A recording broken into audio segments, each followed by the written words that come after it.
All right, if I can have everyone's attention, we'll get underway here. Good afternoon, everyone. Welcome again to Eckstein Hall. Nice to see some familiar faces and some new faces in the crowd. This is On the Issues. This is our continuing series of conversations with news and policymakers, people who we say are doing important work in this region and beyond. And today we are delighted to be joined by the new president of Marquette University, the 24th president in this institution's history. Won't you please give a warm welcome to Dr. Mike Lovell.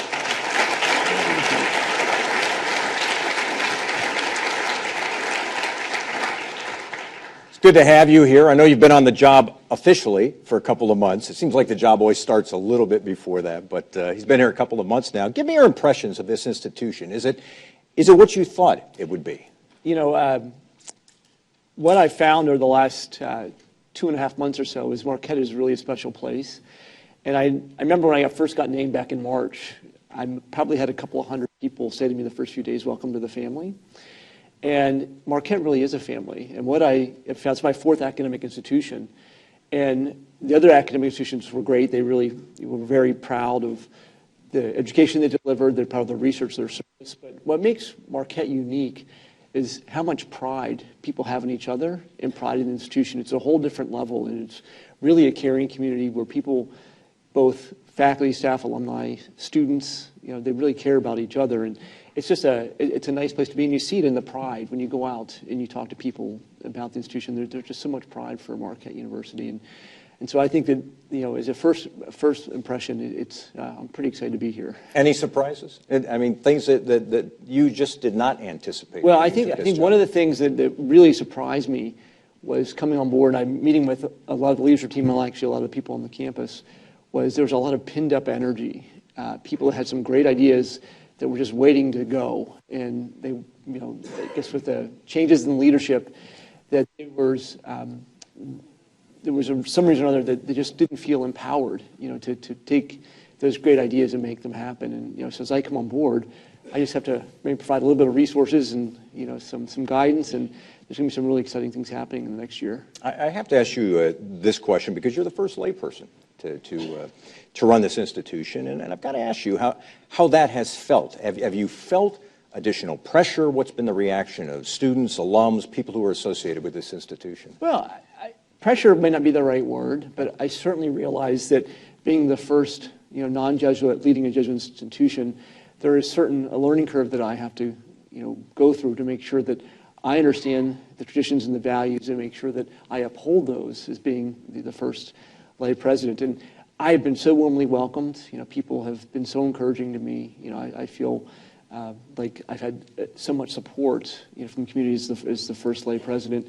There are some people I've met that I do think that they believe that that they still wish there was a Jesuit leading institution, particularly some of our older alumni. But for the most part, I've been really graciously welcomed. Mm-hmm. You come here at a time in higher education where there are a lot of challenges, and I want to walk through some of that today with our audience. Give me your sense of the biggest issues facing Marquette at this moment in its history. Well, I've said it before, and today's a great way to represent that, is that we have a lot of open senior leadership positions on the campus, and understanding all the issues that higher ed is facing, it's so important to get the right thought leaders in place to help ensure that Marquette thrives and is relevant, going forward. So leadership positions is the very first thing that I've focused on coming on board. And as you know, today we've named a new athletic director, the first major hire in terms of that leadership team. Let's talk about that for a moment. Some people are probably not checking their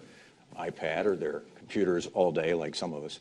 But the new AD's name is Bill Scholl. He's from Ball State. He's also got a Notre Dame background, we should say. But tell us about the importance of bringing somebody like him into Marquette and the significance of the working relationship between you, Bill, and, for example, Steve Wojciechowski. Well, when I make any hire, the very first thing that I look at is what is the person's character and values, and it has to fit those values of Marquette University. And so as we went through the process, we had an outstanding pool of candidates. We had numerous sitting Division I athletic directors, some of the best up-and-comers in the business, some really unique, non-traditional candidates that were very exciting. But Bill, he really embodies the values of Marquette.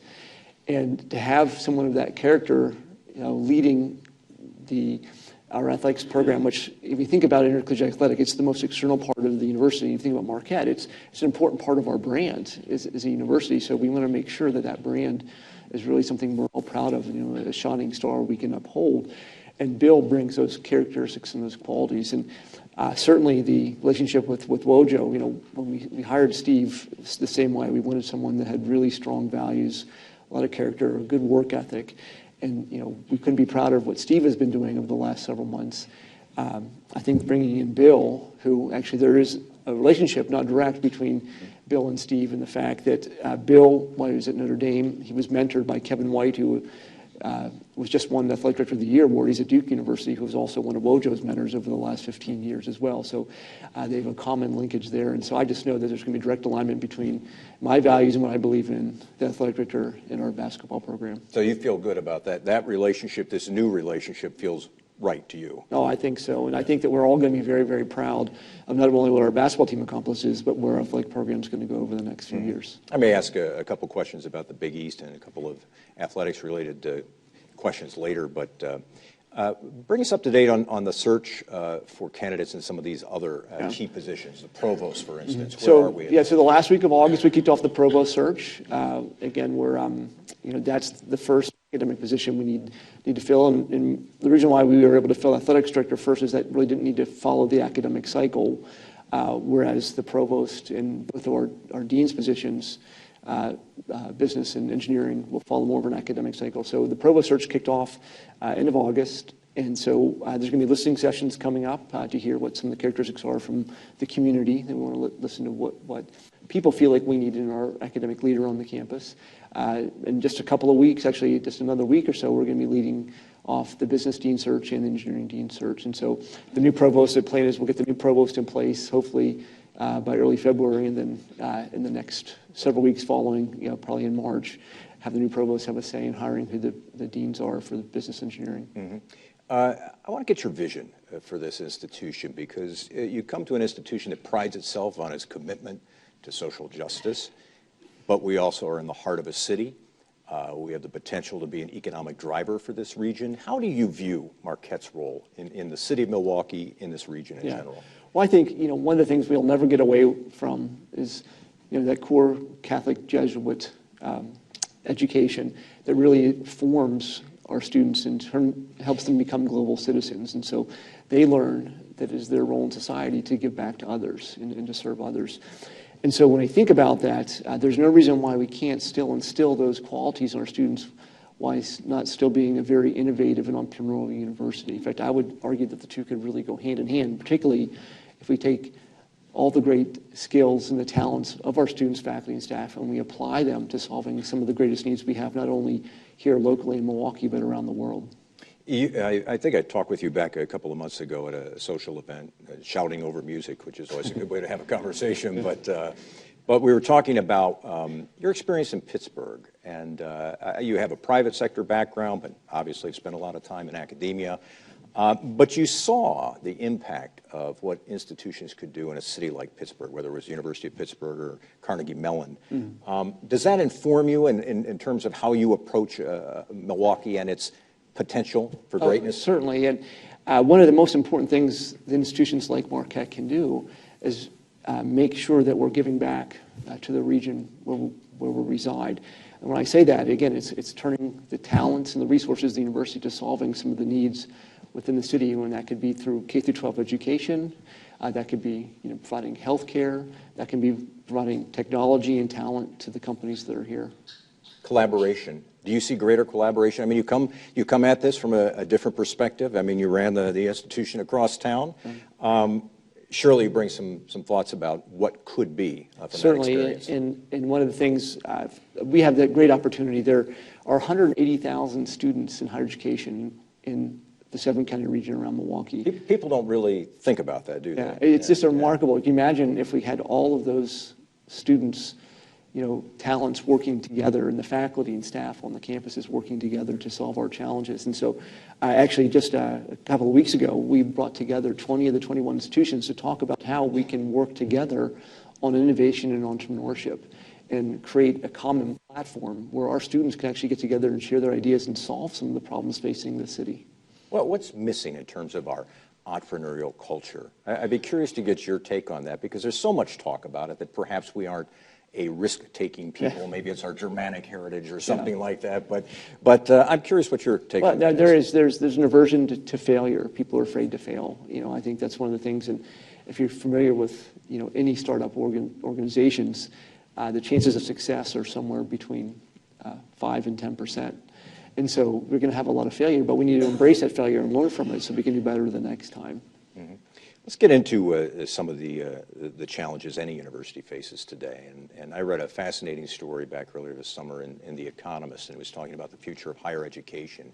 It said it would experience a welcome earthquake. That was The Economist's take on it. Mm-hmm. They said, this is kind of a staid world of higher education, but digital technology is going to change things and change them in a big way. And it looked at several different pieces to that story. One of them is cost, and we'll talk about the technological advances in a moment, but cost at universities. We've heard President Clinton, former President Clinton, President Obama say that, unless we can find a way to deal with cost, the future for higher education and for some universities is not all that bright.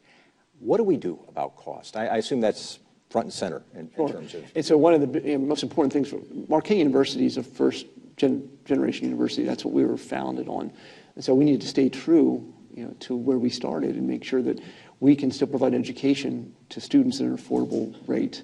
And so if we become cost prohibitive, we won't be serving those students. And so one of the things we really need to do is fundraise, obviously, for scholarships and provide pathways for students that otherwise wouldn't be able to make it to our walls. But getting back to the overall cost of education, we need to continue to build efficiencies. And one thing, you said into technology, one of the great things about technology and having these digital platforms is it can reduce the cost of delivering content to the students.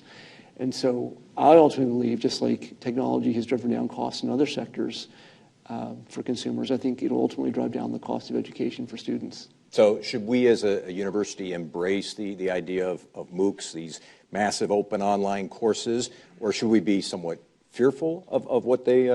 Well, I mean, to be honest with you, I think that we need to be creative. And when you have some of the best institutions putting their content online for free, we need to be creative in the way that we utilize that content in our own educational processes. And there's no reason why we can't use some of that innovative technology and still deliver our core Jesuit education.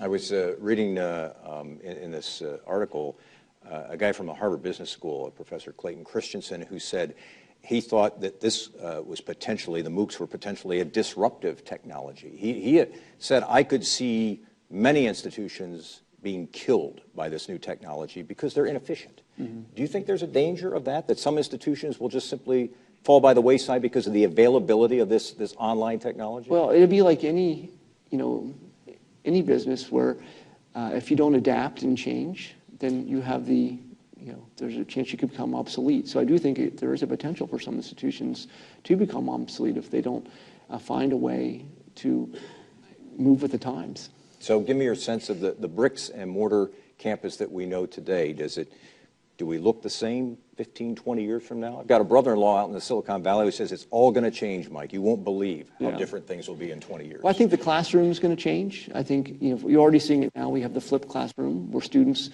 at their own leisure, when they're in their dorm room or in their apartments or in their homes, they're watching the content of the courses online, whether it's on their phone or on their laptop. And they're coming to class, and they're actually going through exercise and actually teaching each other, teaching the instructor, what they're learning in discussion groups. But I do believe that, higher education, also serves another role. We're just not educating students to be scholars in their scholarship. We're also helping them grow up and become citizens in our society. And that's an important role. What Marquette's niche is, we talked about earlier, is we're teaching people what it means to serve others. And part of the role is when you go away to college is you need to grow up and find yourself. And so coming to a place, Marquette, where we have such a supportive environment, I think there's always going to be a need for universities like Marquette where people can go and really become the type of individuals that we can all be proud of. Also today, there's a new U.S. News and World Report college rankings study out, and I know some people aren't thrilled about those studies, but I think Marquette's 76th in terms of national universities. Wisconsin, I think, was around 47th, University of Wisconsin. What do you make of those studies? Are they important? Do they mean anything to you and to others here at the university? I mean, obviously your reputation is important. Your brand, is important. And so you want your rankings to be well. But I don't think that's the be-all to end-all. I think that you really need to be measuring things that are important to you and what your values are. And so as we go forward as a campus, we're going to ensure that, we've just had a retreat with my leadership team, and we defined a set of guiding values, articulated, actually, guiding values, what we've had here for over 100 years. And just so we wrote them down, particularly in the time of transition where I'm the first lay president, just ensuring that we write down and we talk about, what do we value, and then measure the outcomes based on what we value. Who are we competing against in today's higher education world? Well, I think we probably compete mostly against other Jesuit universities. I think that would be our first and foremost. Obviously, within the state of Wisconsin, we were competing with Madison. But I do think we do attract. One of the things that I came to realize after taking over is that we have a higher percentage of students doing service than any other Jesuit university. And then I would argue that just Jesuit universities are the ones who are measuring how many students are doing service. I would argue that Jesuit universities do more service than typical universities, so we may have more students doing service than any other university in the country. And I happen to just say, kind of curious why that was. Well, it just goes to the fact that when we evaluate students in their applications, that's a very important metric that that we're looking for as a campus in terms of enrolling them. Sometimes I will talk to people affiliated with Marquette, and they still have this feeling that perhaps the university is more of a regional institution than a national institution. Is there any truth to that? Well, I can just tell you I've only been part of a few searches now, and they all happen to be in athletics. But I was overwhelmed by the national reputation that Marquette University has. When we were looking for a new men's basketball coach, we had all of the top men's basketball coaches that were looking for another opportunity contacting us. The athletic director, we had people all over the country from some very big institutions, some sitting athletic directors that wanted to come here because we really do have a national brand. And so I think I certainly travel around the country. We have alumni everywhere, and they're certainly very proud of their Marquette heritage. And I would say that certainly we can do a much better job nationally, but I think that people recognize Marquette, they recognize our brand, and we can always do better. You mentioned, and I guess it's a commentary on our world today, that some of your brand is related to athletics. That's very true. There's been a lot of talk about the Big East Conference and whether it has done the things that I think everybody hoped it would do in its first year of existence. How does Marquette feel about the Big East experience at this point? Well, I think it's a very exciting but also challenging time in Division I athletics. You have the 5 power conferences, that are really, controlled by football. And then you have the Big East, which, so the power conferences are typically about $200 million they're generating for their conferences. The Big East is somewhere around $60 million. And then all the other conferences are around $10 million. So we're kind of on an island by ourselves because we're this very big, basketball conference that does not have football. But that creates an actually interesting opportunity for us. We talked about our brand and who we can define we are. And if you think about the institutions that make up the Big East Conference, we share a lot of common values. When you take a look at the other conferences, particularly the FBS conferences, they're primarily being driven, by the money that's involved, particularly in playing football. And I think any time that is what is driving your agenda, you might not get to a very good place. We're at the Big East Conference.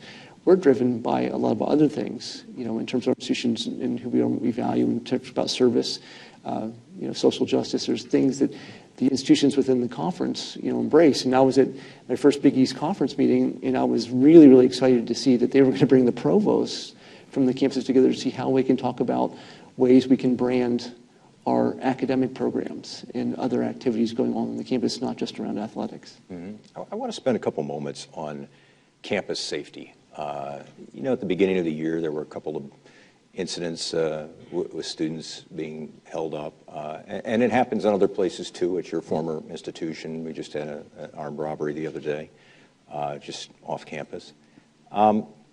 What more can we do to keep this campus as safe as possible? There are literally hundreds of cameras on this campus. Yeah. We have our own police force. How big a concern is it? What can we do in addition to what we're already doing? Well, it's a very big concern because if you cannot keep, the people on your campus safe, that's a real problem, and that's foremost. Particularly when parents and families entrust their students to us, it's our number one priority to keep them safe. And so, I'm not sure. Again, if you look. We've looked at data over the last several years. I'm not sure it's any worse than it's been. Actually, we look at the data. Last year may have been worse than this year, but obviously with the media and actually with social media and other things, the information is much more readily available of what's happening.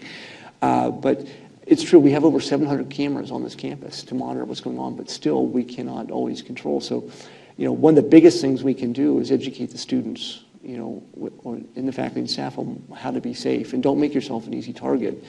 So many of these things are happening, late at night, on the weekends, when the students were out. And so we really need to help, educate them on, be aware of your surroundings, make safe decisions that are wise to keep you safe. But still, we're working very close with MPD as well. We've had several meetings over the last week of ways that we can, help increase our presence. One of the things that, when one of those instances happened, we had 9 public safety officers that were, on duty, and 7 out of the 9 of them were dealing with alcohol-related issues with our students at the time when one of these incidents happened. So, we really, need to think about, the way our practices we do things help our students have better behavior so we can have more of a presence in the neighborhood. Maybe this segues into another topic here. I mean, Marquette is in the heart of the city. It's a part of our community, and I know that's something that is a priority for you. You want to see Marquette be very engaged in this community. Mm-hmm. What kinds of things should we be doing? Well, again, I think I mentioned before, we are not doing our job as an institution if we're not helping solve the problems that Milwaukee faces, because we all need to understand it. If we don't solve the problems in Milwaukee, our future is in jeopardy as well. And so we need to find pathways, for our students, faculty, and staff to put their talents towards, solving the city's problems. And the reality is, as I've gotten here, before I came, I did hear, when I was, in board meetings or out in different organizations I'm involved with, that Marquette wasn't present enough. But when I came here, there are so many great programs that are in place here, on our campus that are making a huge impact, within the city in the region.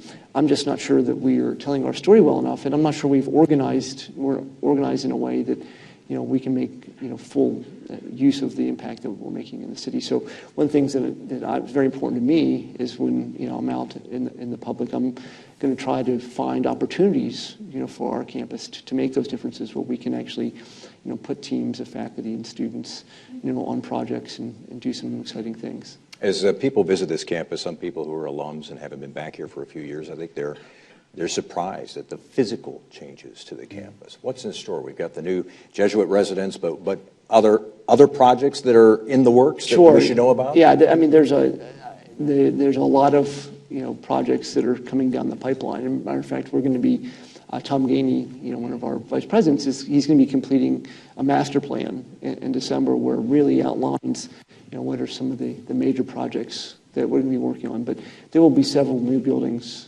on the horizon.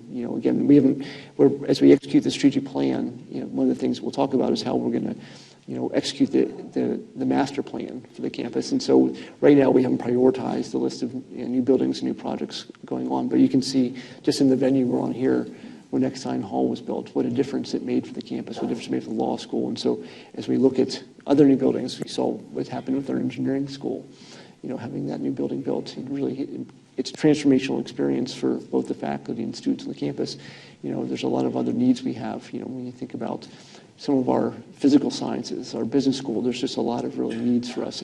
And also, in terms of the student experience, the new dormitories or updated dormitories, union, there's just a lot of list of things that we need to be moving forward and working on, and we're excited about that. What kinds of discussions are you having with city officials about, both as we look at this campus, as we look east towards the Grand Avenue, where I think city officials are still sort of trying to figure out what's next for that part, or as we push west all the way out to Marquette High School, or we push north?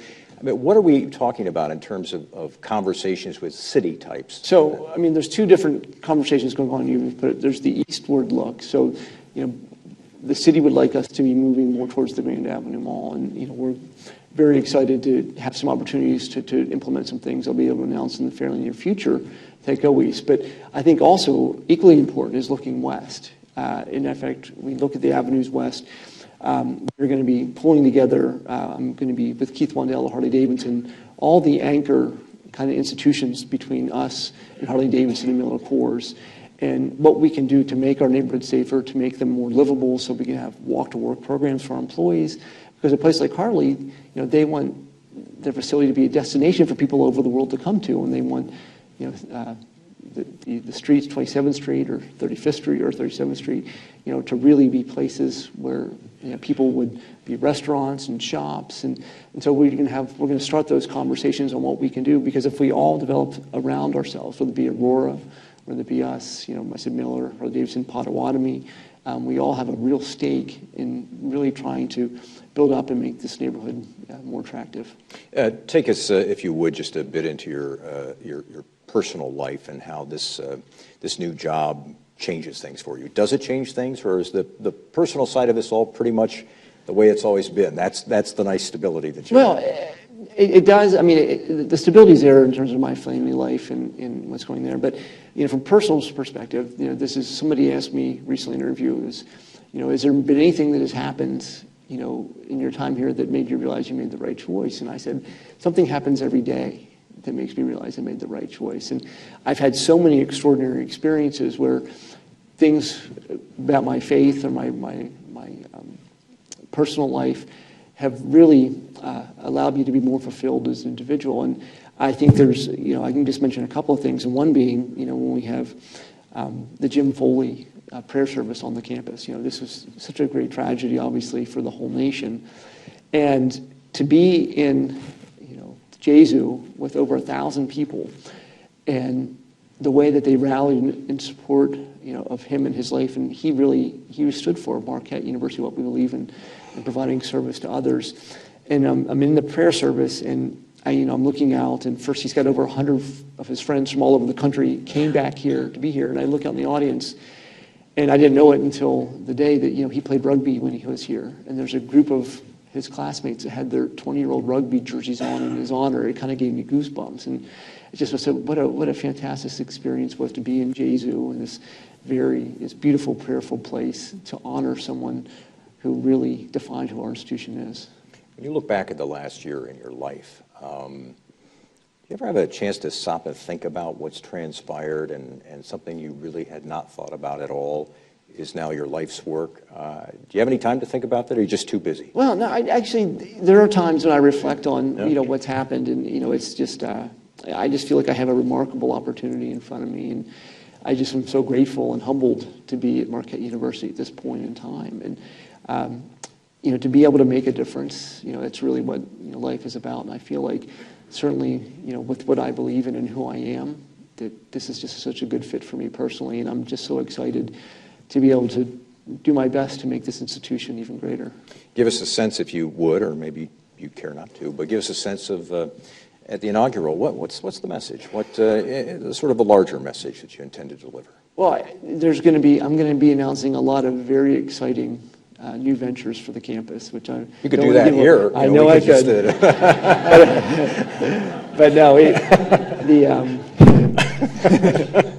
well, I'm going to save it for then. But gotta try. Yeah. I mean, But I would just say, going back to what we talked about earlier, there was a lot of pent up energy, and so coming on board just in a few months, there's going to be a lot of exciting things I'm going to be able to announce that are going to be happening in the coming months and years ahead. All right. What I've decided to do is try and leave open a fair amount of time for questions from the audience, because I think it's a great thing. There's a lot of interest in Dr. Lovell and his efforts here at Marquette. So what I'd like to do is remind everybody that if you're in the seating bowl, you push down on the rim, not on the little ball, but on the rim. Keep your finger down on that, and people will be able to hear you. And if you're in the back, please stand up. I think Ryan may be in the room, but we'll try and get a microphone to you. Keep your questions brief, and we'll get to as many of them as possible. So please raise your hand if you have a question for Dr. Lovell. I'm going to start right up here in the back. And Hi, my name is Courtney Carza. I'm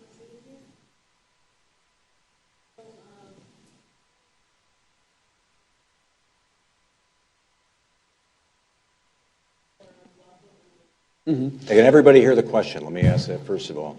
Yes, it's how we can make students of color feel welcome on campus. And so, one of the priorities, obviously, is to have a diverse campus where everyone feels welcome and feel like they're supported.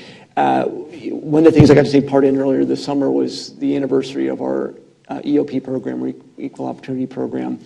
And we were really at the forefront in the country in that program. It actually became the model for TRIO and other things that happened nationally. I've actually challenged, the campus. We said we need to continue to be on the forefront rather than, lagging behind what other programs are doing. So one of the things that we're going to be launching, I mentioned a little bit more in my inauguration, is Innovation Entrepreneurship Fund to fund not necessarily starting new companies, but starting of new programs and things that'll help us, become that university, the 21st century that is looked at as a leader. And one of the things that I've challenged the campus is actually to come up with ways that we can make students of color feel more welcome. We are very proud of the fact that our freshman class is well over 20, I think almost 25% students of color each year. So, we are bringing in, but we want to make sure that those students are successful when they get here. And part of that is finding ways to make them feel welcome, like we did back, a number of years ago when we started the EOP program. Let me ask a real quick follow-up on that. As some of you know, Dr. Lovell is one of the co-chairs of the Milwaukee Succeeds program, which is an effort designed to do great things in our schools, all of our schools in the Milwaukee area. How has that experience translated into really some of the issues that have been raised here? We have a public school system that is largely students of color. So in many respects, there's opportunity for Marquette here. Yeah, I think there's tremendous opportunity here. And even and we talk about Milwaukee Succeeds, we're trying to solve a problem that has developed over a period of decades. So we're not going to change things overnight, just like, with students of color on campus. There's no magic switch we're going to turn. But as we look at the metrics and making sure we're heading in the right direction. And so one of the things, again, we have more students of color, on our campus. We want to make sure that we retain them, that they're being successful, that they're having a good experience here. So we are going to implement programs strategically that we know that will help us. Things like Milwaukee Succeeds, we focused on third grade reading, eighth grade math, readiness for starting school. So some of these programs, by going in and putting some resources there, we'll do the same thing as a campus here. So I think there are some great parallels, and I think as Milwaukee Succeeds helps prepare students in Milwaukee to be successful on college campuses, that is a great opportunity for us to recruit those students to Marquette University. Mm-hmm. Okay, let's take other questions. Yeah, go ahead. Just press down on the rim there. You've gone up from a public institution to a private institution. There must be some additional challenges in making that switch. Politics seems to have become a big issue now in education. It's talked about. Do you have any additional comments on that? Well, there's a big difference between public and private institutions. One of the good things about being in a private institution is you can be more nimble, and as opportunities arise, you can be fairly quick and take advantage of opportunities. Where in a public institution, you have to, because you're part of a state, in the state system, there's several levels of, oftentimes there's several levels of approval you need to implement something. And so I'll just give you an example. One of the things I'm going to be announcing is we're going to be purchasing some property adjacent to campus. All that we needed to do that was the board approval, then we could go do it. Well, if we did that within the state system, we would have to get the system approval, the Board of Regents, the Department of Administration, the Building Commission, and ultimately the governor's approval, 5 levels of approval to purchase property for the campus. So there are some opportunities, but there are also challenges being part of a private institution. You depend much more on generating your own funds because you're not getting supplemental funds from the state. And so one of the things obviously is an important part of my role is fundraising. And again, we're trying to keep the cost of college down, and one of the ways we do that is by bringing funds in. And, luckily we have a very engaged alumni that are, fairly excited about what we're doing. Yeah, give us a sense of how we're doing as a university with fundraising in the last year. Yeah, we were over 60 million. We far exceeded our goal. I think our goal was closer to 50 million last year. So, people, we're very, we should feel very lucky institution that we have a lot of generous benefactors, that are investing back in the institution and giving back for the education and development that they received here. Mm-hmm. Let's take other questions. Let me go right back here. If you can hang on 1 second, we'll try and get you a microphone.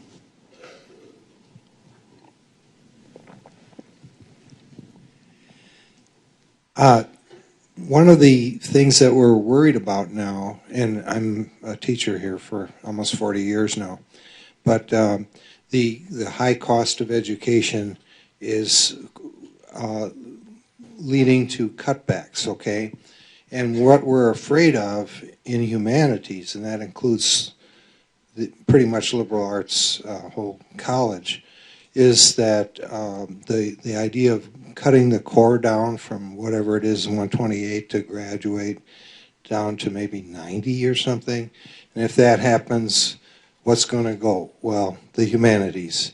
And yet, in a Catholic and Jesuit school, humanities are key, not just philosophy and theology, but all the humanities, because that's stuff that really works on helping them learn to think and to express themselves and all that, as opposed to just getting professionally trained to get a job. So I can tell you where I am on this, and I think I can speak for kind of the leadership of the institution. Higher education in the U.S. is still the crown jewel in the world. And why is that? It's because we still focus as a country on a strong liberal arts education. People all over the world send their best and brightest here to be trained because of that. And I even look at myself as an engineer, that I look back at what were the most important courses that I took now in my education. I would argue that I took a philosophy of religion course that taught me to think differently. My communications courses, my writing courses. Because now in my role, if I don't communicate, I can have the best ideas in the world. If I am not able to articulate them, nothing will ever go through. And so I believe that we should never, particularly at a Catholic Jesuit institution, should ever get rid of the core of what we do, because the critical thinking skills that we provide our students, teaching them to be global citizens, these are things that if you get rid of the core, then we're no longer preparing to be the students to be the citizens that we want them to be. And so you have my commitment to do everything I can to protect that part of the university, because I think in my own personal development, if I didn't have a strong background in those areas, in engineering, I learned equations on a blackboard, and how to solve problems. I didn't learn how to relate with other individuals and to really think, at a larger scale, solving some of the complex problems I face today in my role. Mm-hmm. Let's take other questions. Yes. Two questions having to do with the scholarship situation, sort of what the other gentleman alluded to. You mentioned earlier that service is a criteria relied on for granting scholarships. Since you've become president, have you gone over the entire criteria package and in conjunction with Supreme Court decisions as well about how you weight each component, each criteria to determine scholarships? And secondly, just related to that, how's your scholarship endowment fund? I know it's far behind Georgetown and Boston College. I don't know where it is elsewhere, but I am, as a grad, with some grandchildren coming up, I'm interested in how well you're doing and how you expect to enhance the ability to offer serious scholarship support to budding young people. So one of the things, again, being fairly new, one of the first things that we did as a leadership team is we brought in some consultants that are enrollment management experts and helping us make the best decisions for providing scholarships and financial aid for our students so that we get kind of the yields that we want, particularly when we talk about first-generation students and students that may not necessarily have the means to do that. I don't know the numbers on how much money we have in endowment for scholarships. I know that we will be launching a campaign within the next 2 years, and I would just tell you it'll be a students first campaign where we really focus on bringing resources to students to help them be successful, and that means a lot of money for scholarships. And then also, if we talk about raising money for physical space, for the students, helping them be more successful when they do come here.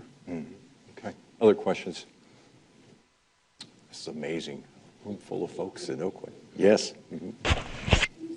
Spoke about making the university more accommodating to students of color. What efforts are being undertaken to increase diversity among the faculty? Again, and that's one of the things that we challenge the schools and colleges with is to make sure that we have a diverse pool of candidates that we're looking for. And so we've made it a focus, but the reality is that we're competing with all the best schools in the country for these individuals because, to be honest with you, the pool is not that great. And so what we are doing our best to do is make, when we do find candidates that we want to bring in, we the best possible offer that we can to try to attract them here. And when we do bring them to Milwaukee, try to make them realize that this could be a good home for them. That's the other challenge is not only do we have a lot of competition for these individuals, we're also fighting a perception of Milwaukee as being a fairly segregated place and making sure that if they do come here, that they will feel welcomed, not just on the campus, but in the broader community. So that's a real issue in terms of recruitment of sure. top faculty. Yeah. Let's take other questions. Yes, sir. Right over here. Dr. Lovell, thank you. And I'm sure you appreciated John Ferraro's expectation of near Superman strength, whatever it may be. Out in the real world, for any new guy coming in, there's some basic yardsticks. I'm going to grow revenue by this or profitability. What in the organization can translate those into what is good very easily? Do you have similar yardsticks for higher education in Marquette?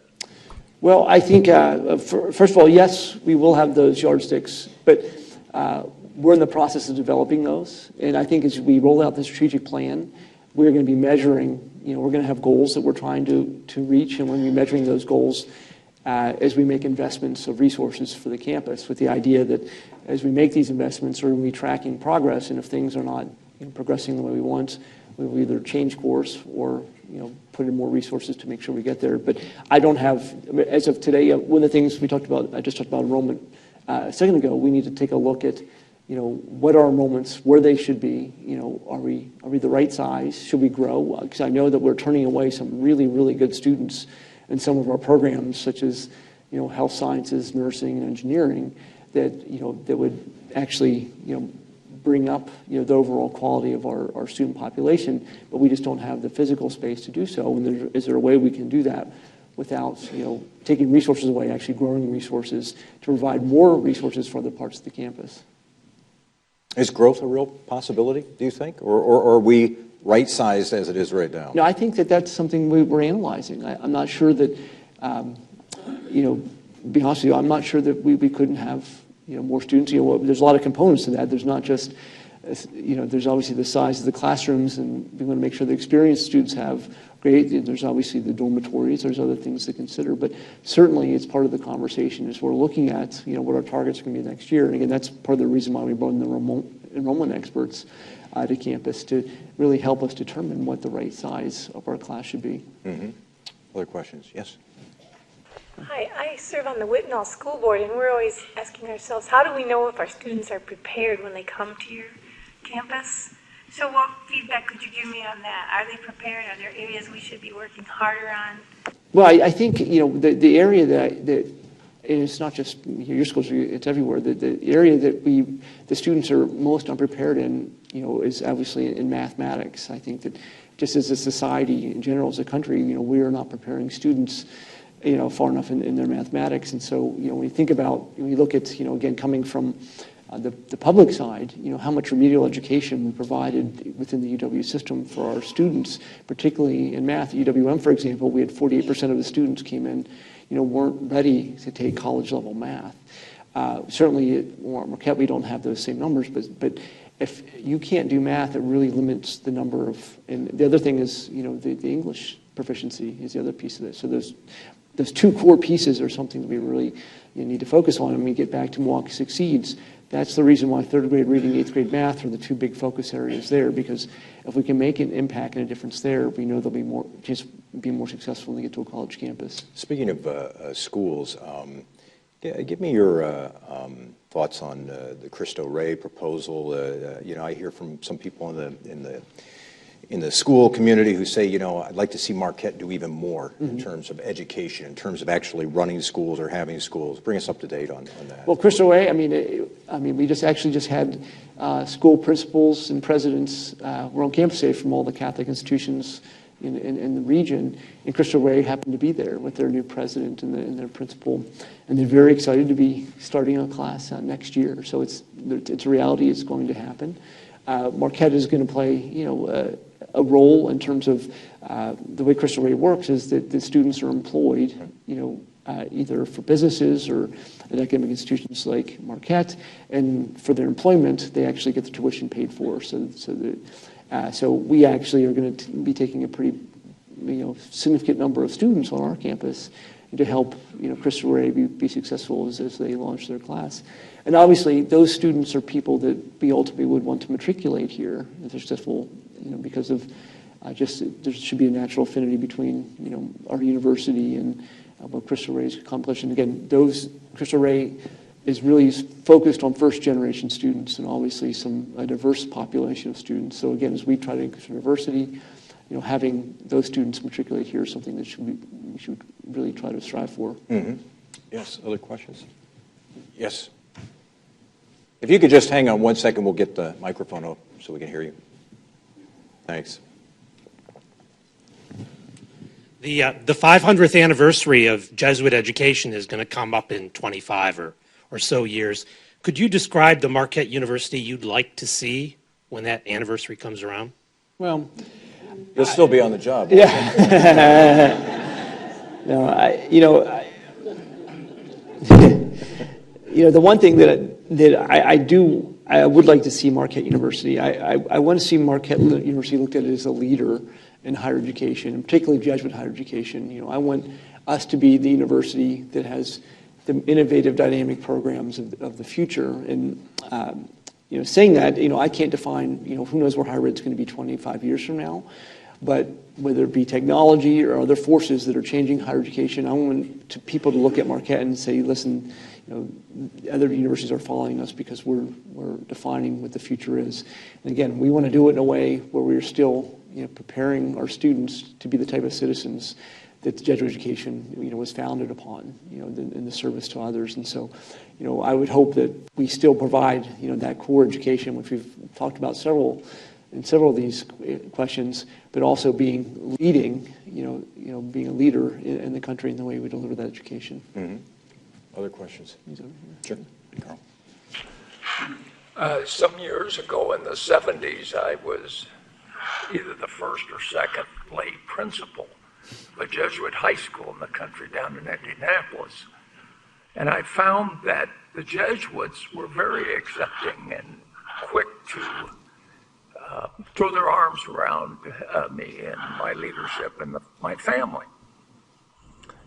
The lay people, and especially alums, were a little slower to accept this change. So how is that going? Well, as a matter of fact, I'm having dinner at the Jesuit residence tonight. They are, yeah. And your wife will be the queen of the affair. And she's coming as well. No, really, the Jesuits have been extremely welcoming, to me and my family, and it's been phenomenal. And as I said before, the alumni, by and large, have also been very, very welcoming. I think the oldest generation of our alumni probably have the most difficult time accepting the fact. But the reality is that 30 or 40 years ago there were 7,500 Jesuits. Now we're down to 2,400. And the job of running a university, the scope just keeps getting bigger and bigger. And so there's many, many talented Jesuits out there, but with a smaller pool and more difficult job, it's just harder and harder, I think, to fill the positions. And that's why 10 out of the 28 Jesuit universities in the country now have a lay president. Mm-hmm. A couple more questions, and then we'll... Yes, sir. What role, if any, will the university play in replacing the Bradley Center? Good question. Yeah, it's a very good question. So first of all, just as a citizen of Milwaukee, I think it's very important that we do get a new Bradley Center because I think we don't want to lose the Bucks. It sends a bad message about our city. Now, one of the things that's very important for me as the leader of Marquette University is I don't want to overcommit our institution for something that, for the next 30 years, we're going to regret, making too much of a financial commitment. So one of the things that we want to be at the table, we want to be part of the conversation, but we also need to know kind of what the P&L is or, what we're going to make back in return by being, as part of that. Obviously, we understand if we're going to be part of the new Bradley Center, we're going to have to make an investment up front. But the level of that investment, we can't really make a judgment on until we know what we're going to be returned each year. Because right now in the current Bradley Center, we get money back on the ticket sales, but we don't get money back for parking or the concessions or some of the other fees that are generated there. But again, we want to be and actually I'm very excited because having a new athletic director on board now is we're going to have somebody that's going to be at the table in those conversations and. Both the Bucks owners and I, we've been trying to get together for the better part of a month. It's just our schedules don't seem to mesh too well. But we're obviously going to be, we want to be part of that. Mm-hmm. Other questions? Yes. Dr. Lovell, you mentioned the strategic plan several times, yet the adoption of that plan preceded your appointment. Are the strategic themes in that plan in sync with your own thinking, or do you see changes that will need to occur in the next several years? If you look at the 6 major themes of the strategic plan, I don't see anybody can't say that the university and I just don't align with the directions of where those are going. And so we don't need to change the themes. I think now what the important thing is how we can execute those themes and how we can take what the resources we have as a campus to go ahead and implement initiatives and strategies to go ahead and make those things a reality. And so I thought the strategic plan was very thoughtful, but again, the details of what we as a campus community are going to need to define and roll out. Mm-hmm. Other questions? Yes, sister. What % of professional education currently is in the liberal arts? Just in general, what would you say? I'm not fully sure. Well, how much liberal arts, for example, did you get as an engineer? I believe we had we spent much of our first 2 years in most special education still getting the liberal arts education. So, all of our humanities and, English, all those philosophy, those courses we still take and at Marquette University, students still take theology as well. And so a good part of the first 2 years of any student's education is still based on the core. Public institutions too? I'm not sure about public institutions as much. Certainly we do more here at Marquette than they would get in a public institution. Yes. Confident about Marquette myself. Yes. But when, years ago, the French philosopher Jacques Maritain argued that any subject can be taught as a liberal art because everything has a history. But that doesn't solve the issue. With all the emphasis on professional education today, my question really boils down to, can people who are in the professions help solve that problem? Well, I think, The way they teach their profession. yeah. So I think you make a great point. And I was at an economic conference where the head economist, the head economist of Japan gave a talk. And Japan's their economy's been stagnant for 30 years.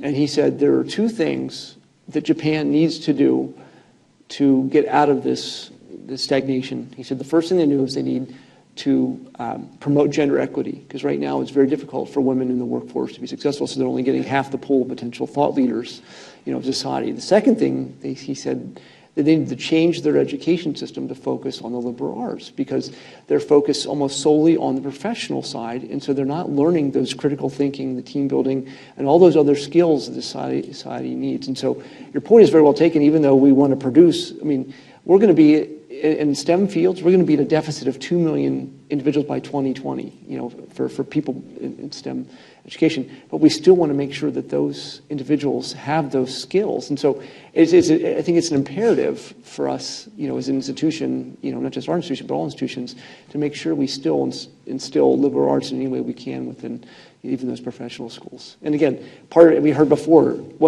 there's a tension because people are trying to decrease the cost of education. One way of doing that is decreasing the number of credit hours students have to take. So it's really but it's who we are at Marquette University. We won't ever get away from that. Maybe your points will take, and other institutions may choose not to. But I think when we do that, like Japan, our society could be in trouble. Let's take maybe one more question, Louis. The gentleman in back before talked about the 500th year anniversary of the Jesuit institutions.